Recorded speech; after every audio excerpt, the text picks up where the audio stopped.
nitwa Pasiteri Bizindavya Alex, nkaba ndongoye ubwiriza bwitwa Kayogoro ya kabiri ukorera muri komine Kayogoro nyene,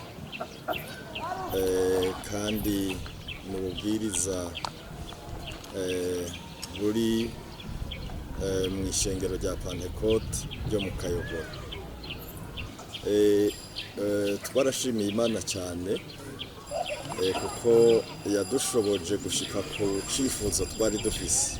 Tumaranye iminsi igikorane cy'ijambo ry'Imana cyatanguye ku munsi wa kane itariki 20 z'ukwezi kwa gatatu 2025,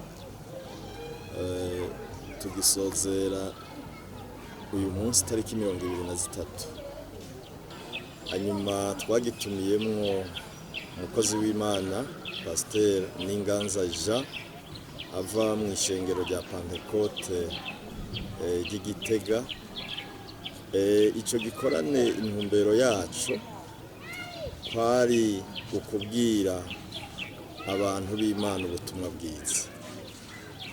Iki gisagara kirakeneye ubutumwa bwiza cyo muri komine Kayogoro, murabona namwe uko kingana, kandi ico twifuje Imana yarakiduhaye kuko ubutumwa bwaravuzwe nk'uko ijambo ry'Imana ribitubwira mu butumwa bwiza uko bwanditswe na Matayo igice ca 3 ku murongo wa 2. Havuga ngo mwihane kuko ubwami bw'Imana buri hafi. Abantu rero barakeneye ijambo ry'Imana, kandi iki gikorane twakibonyemo inyungu nyinshi cyane kuko abantu barakiye agakiza, kandi Imana yari yerekanye mu buryo buno mu bundi. Ikigira kabiri, twari dufise umunsi mukuru wo kwimburira Imana, nk'uko ijambo ry'Imana ribitubwira ko dutegerezwa gutanga ikigira 10 cyo mu vyeze mu vy'Imana yaduhaye, mu vyeze vyose. Rero nk'uko mwashoboye kubibona mwabikurikiranye, wari umunsi mukuru umeze neza, uhereye mu bana bo mu y'igitondo.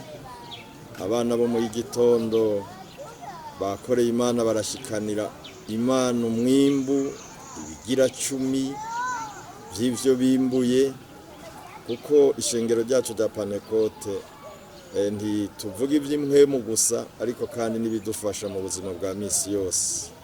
Navyo turabihimiriza abakristo, uburimyi n'ubworozi. Rero n'abana nabo turabahimiriza bo mu y'igitondo bakarima ibivi, ivyibare. Iyo bimbuye rero baca bashitse ikijambo ry'Imana rivuga, bakuramo ikigira 10, hanyuma hakabaho umunsi wo kuvyegeraniriza hamwe bagasabirwa umugisha. Ishengero ryose rero ico gikorwa bagikoze, wari umunezero nk'uko namwe mwabibonye.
no bwira abariko baratwumva bose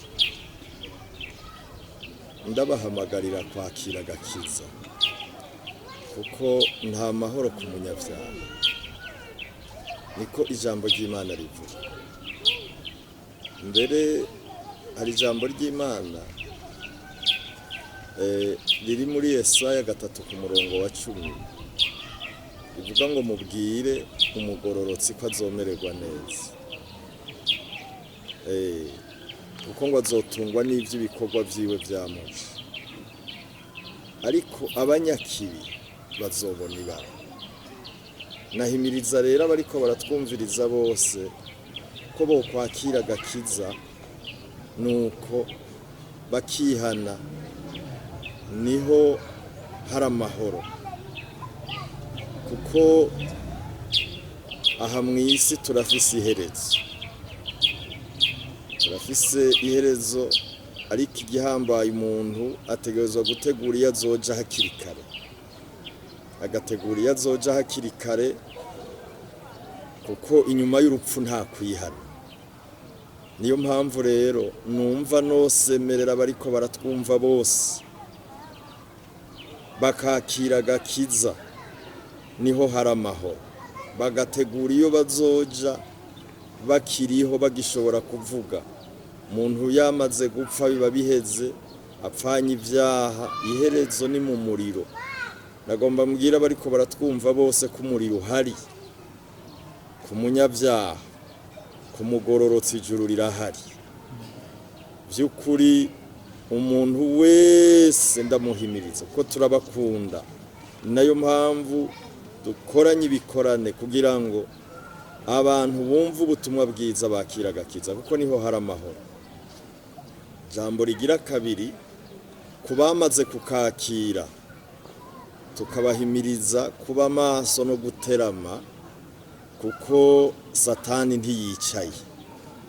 Mushishikare kwegera Imana, mwuzure mpwemu yera, kuko umuntu yatuzuye mpwemu yera ibigeragezo bije biramuhitana.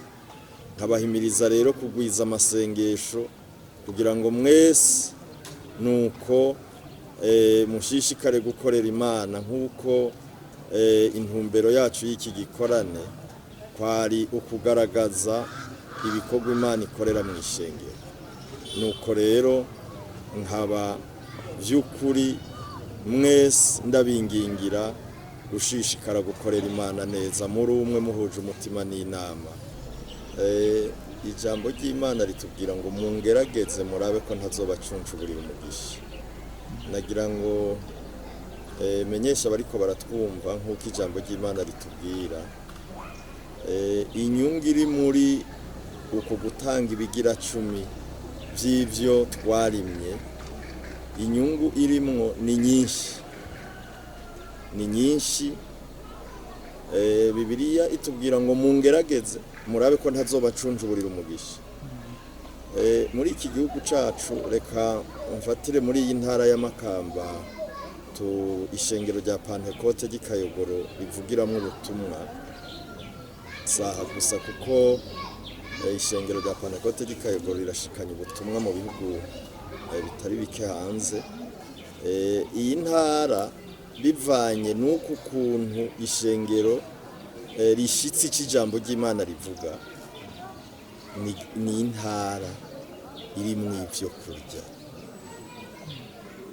ni intara abantu barya bagasigaza, ni intara Imana iduha imvura ku rugezo rwiza.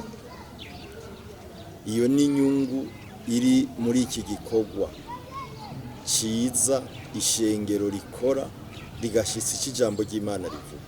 Iyo ni inyungu ikomeye rero twagiye tubona iri muri ubu buryo bwo gutanga ibigira 10, abantu bakimburira Imana bakazana mu nzu y'Imana, abahereza abakozi b'Imana bakabasabira umugisha. Kandi si ibyo gusa, si mu ndimo gusa zabo, no ku ruhande rwabo amagara yabo usanga ari abantu by'ukuri Imana yagiriye neza nk'uko mwabibonye. Uhereye no ku mubiri ubaravye urabona ko ari abantu bahezagiwe n'Imana koko. Ivyo rero ni inyungu y'ibi bikorwa vyiza kandi ikaba n'inyungu y'ubutumwa bwiza. Ubutumwa bwiza hajya buratuma umuntu ahinduka ku mutima no ku mubiri. Ivyo rero biratunezera iyo turiko turavuga ubutumwa tubona abantu bahinduka, nuko niyo nyungu ikomeye. Abantu barihana ku bwinshi, bahora bakora ingeso mbi z'ubusambanyi, bahora bagendera mu bintu by'ubupfumu, bahora bagendera mu buboregwe, bagahinduka ugasanga n'abantu beza bama ivyamwa vyiza by'abantu bihaye. umve shenge iyo mwicu baradukumbuye kandi bafise igishika cyo kuraba umugeni wa Yesu. umve abakozi iyo mwicu baradukumbuye kandi bafise igishika cyo kuraba umugeni wa Yesu. umve abaririmbyi iyo mwicu baradukumbuye kandi bafise igishika cyo kuraba umugeni wa Yesu. kandi ibyo niko biri. Amen.